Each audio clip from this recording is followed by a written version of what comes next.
அனைவருக்கும் நமஸ்காரம். பாபாவும் நானும். பாபான்னு சொன்னாலே தெரியும், அவர் என்னெல்லாம் செய்வர்னும் தெரியும். இருந்தாலும் இன்னைக்கு என்ன பண்ண போறார் அப்படிங்கிற ஒரு ஆர்வம் எல்லாருக்குள்ளேயும் இருக்கும்.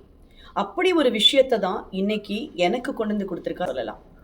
பொதுவா எல்லாத்தையும் பாபாட்ட ஒப்படைச்சிட்டோம்னா அதுக்கப்புறம் நம்ம கவலைப்படவே வேண்டியதில்லை. The total surrender is the only way to approach God or to get his blessings அபண்டன்ட்லின்னு சொல்லுவாள்.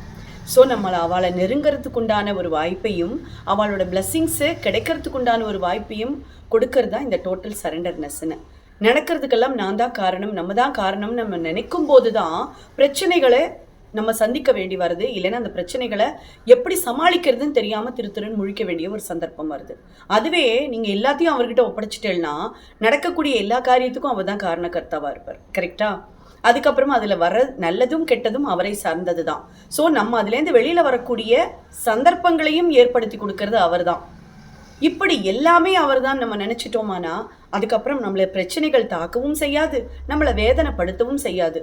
இதெல்லாம் நம்மளுக்கு வருமா அப்படின்னு நம்ம நினைக்கலாம். கரெக்டு தானே? மனுஷியா தானே நம்ம, இல்லையா? ஆமாம்னு சொல்கிற நம்ம மனசே ஒரு சமயத்தில் குரங்கு மாதிரி இல்லைன்னு சொல்லும். கரெக்டாக நான் சொல்கிறது?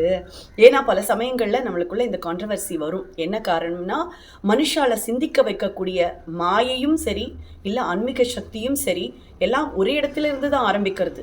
நம்மளை குழப்பக்கூடிய சக்தியும் அங்கேருந்து தான் வருது, நம்மளை தெளிவுபடுத்தக்கூடிய சக்தியும் அதே மாதிரி தான் வருது. பட் இங்கே என்ன வைட்டல் ரோலில் ப்ளே ஆகுறதுன்னா கர்மாங்கிற விஷயம்.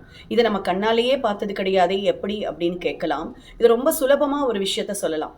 ஒரு எறும்பை மிதிக்கிறோம், அந்த எறும்புக்கு அது போராட்டம், நம்மளுடைய லைஃப்பை காப்பாற்றிக்கணுங்கிற போராட்டம். அது கடிக்கிறது அப்படிங்கும் போது நம்மளுடைய கர்மா நம்ம நினைக்கிறோம் அது தன்னை காப்பாற்றிக்கிறதுக்காக அது பண்ணக்கூடிய விஷயம் கடவுள் கொடுக்குறார். ஆக இந்த கர்மா எங்கேருந்து வேலை செய்யறது அப்படின்னு கேட்டால், இந்த இரண்டு உயிரினங்கள், நம்மளும் சரி எறும்பும் சரி, இரண்டுமே இரண்டு உயிரினங்கள் தான்.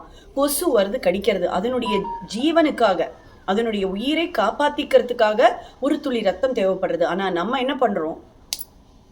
கரெக்டா? அதனுடைய உயிரே போயிடுறது. ஒரு நாளைக்கு இப்படி கணக்கு எடுத்துக்கிட்டோம்னா எத்தனை உயிர்களை நம்ம கொல்றோம்? ஆக மொத்தம் கொலைக்கார கொலைக்கார கும்பல் மாதிரி ஆயிட்டோம். கரெக்டா? ஒவ்வொரு ஜீவராசிக்கும் அதை எதிர்த்து செயல்படக்கூடிய சக்தி அப்படின்னு பார்த்தா அது கண்டிப்பா அதற்குண்டான கர்மாவாக தான் அதை எடுத்துக்கணும். கர்மாங்கிறது வேற எதுவுமே இல்லை, வினை பயன்னு சொல்லணும். அதாவது நம்ம என்ன பண்றோமோ அதுக்கான ரியாக்ஷன் தான் நம்மளுக்கு கிடைக்கிறது. அதுதான் உண்மை.